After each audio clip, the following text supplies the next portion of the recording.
নমস্কার বন্ধুরা, সনাতন মোটিভেশন চ্যানেলে আপনাদের সবাইকে স্বাগত। আজ 16ই বৈশাখ 30শে এপ্রিল বৃহস্পতিবার। আজকের এই তিথিতেই ভগবান বিষ্ণু ভক্ত প্রহ্লাদকে রক্ষা করার জন্য নৃসিংহের অবতার গ্রহণ করেছিলেন এবং হিরণ্যকশিপুকে হত্যা করেন এবং তার একান্ত ভক্ত প্রহ্লাদকে তার সন্ত্রাস থেকে রক্ষা করেন। তাই এই তিথিতে ব্রত পালন পূর্বক তার পূজা ও উৎসব করতে হয়। বন্ধুরা, এর আগের একটি ভিডিওতে ব্রত কিভাবে পালন করতে হবে এবং নৃসিংহদেবের অষ্টোত্তর শতনাম সম্পর্কে আলোচনা করা হয়েছে। আপনারা চাইলে সেই ভিডিওটিও দেখে আসতে পারেন। বৃহৎ নারসিংহ পুরাণে ভগবান শ্রী নৃসিংহদেব ভক্ত প্রহ্লাদকে বললেন, বর্ষে বর্ষে তু কর্তব্যম মম সন্তুষ্টি কারণম মহাগুজ্জমেদম শ্রেষ্ঠম মান ভৈবর্ব ভীরুবি। অর্থাৎ প্রতি বছর আমার সন্তুষ্টির উদ্দেশ্যে চতুর্দশী ব্রত কর্তব্য।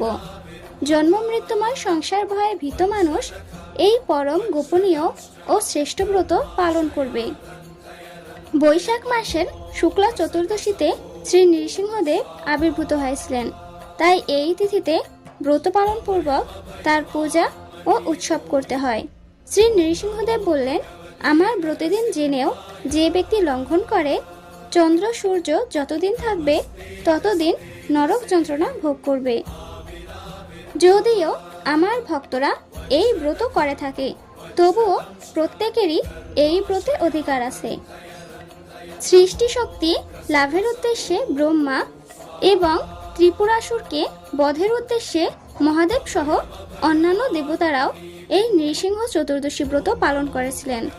এই ব্রতের প্রভাবে অপুত্রক ভক্ত পুত্র লাভ করে, দরিদ্র ধনশালী হয়, স্ত্রীলোকেরা ভাগ্যবতী হয় এবং আয়ুষ্কামী দীর্ঘায়ু লাভ করে।